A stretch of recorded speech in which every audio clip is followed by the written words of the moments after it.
Shalom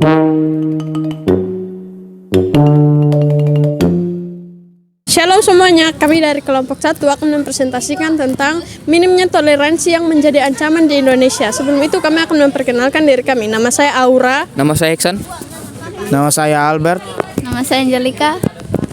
Selamat menyaksikan.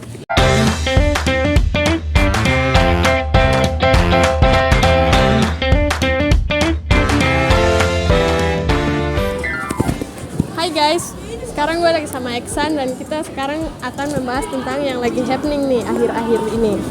Akhir-akhir ini tuh lagi rame ya tentang kasus pembubaran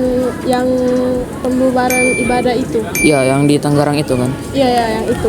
Menurut lo itu gimana sih? Menurut saya itu tuh bisa mengancam persatuan kesatuan Indonesia.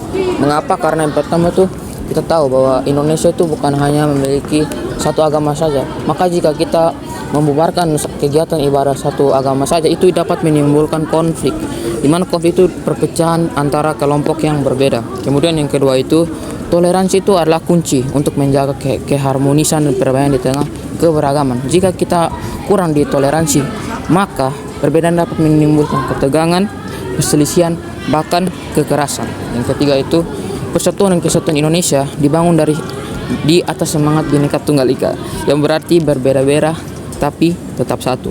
Minim toleransi dapat mengikis nilai-nilai luhur ini dan mengancam keutuhan negara. Kemudian keempat itu, kurangnya toleransi dapat menghambat pembangunan dan kemajuan bangsa.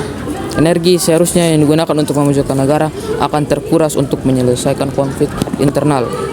Kemudian yang kelima itu, yang terakhir, secara historis Indonesia pernah mengalami masa-masa sulit akibatnya kurang toleransi, seperti konflik antar suku, agama, dan ras. Hal ini dapat memicu kembalinya situasi yang tidak kondusif bagi persatuan kesatuan. Oleh karena itu, menjaga dan meningkatkan toleransi antara seluruh komponen bangsa menjadi sangat penting untuk menjaga keutuhan NKRI atau Negara Kesatuan Republik Indonesia. Oh, jadi menurut lu ini bisa gue simpulin ya, jadi kalau minim toleransi ini membuat Indonesia tuh menjadi negara yang terpecah belah gitu ya. Ya. Terus menurut lu kita nih sebagai siswa nih kan, kita harus apa sih dengan minim toleransi ini? Tindakan nyata kita tuh apa untuk? Ya, misalkan kalau kita sebagai siswa, kalau misalkan dalam ini, misalkan kan sekolah tuh harus sekolah negeri itu agamanya tuh kan bisa saja bukan hanya satu agama. Nah, misalkan teman kita ada yang agamanya sendiri nih, dia beda dengan teman-teman kita. Misalkan dia Islam sendiri nih, di sekolah itu yang lain tuh Kristen. Nah, saat dia sering ibadah tuh, kita tuh tidak boleh kita harus menghargai ketika dia sedang beribadah, ataupun sebaliknya dia tuh menghargai ketika kita sering ibadah itu. Kita harus menghormati perbedaan yang ada di sekitar kita supaya tidak terjadi konflik antara kita karena cuman perbedaan agama saja.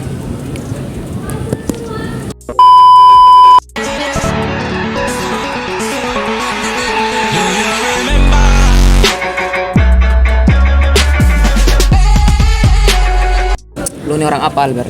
Orang Cina. Orang Cina? Iya. Pantas saya lihat kamu dari jauh ini seperti orang Cina, mata sipit, putih kayak tepung terigu. Ya, itu orang Cina kan biasa terus.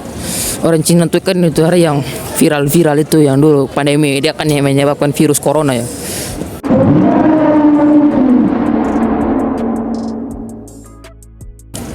Bacot OPM, lusuh hitam gelap pun kelihatan. Hal ini yang menyebabkan Indonesia terpecah belah karena terjadinya rasis. Rasis diakibatkan oleh satu pihak yang menyinggung pihak lainnya, dan kedua pihak tersinggung dan menyebabkan terpecah belahan. Solusi kita sebagai pelajar adalah kita harus saling menghormati perbedaan. Ketika ada teman atau orang yang berbeda, agama, suku, ras, dan lain-lain, kita harus saling menghormati perbedaan itu. Dan yang kedua itu adalah menaruh empati terhadap sesama. Jika kita lihat ada orang dibully, kalian tolong jangan kalian itu nonton saja. Menghindari bully. Kita sebagai pelajar harus menghindari bully. Kita tidak boleh membuli teman kita atau orang lain yang lebih lemah daripada kita.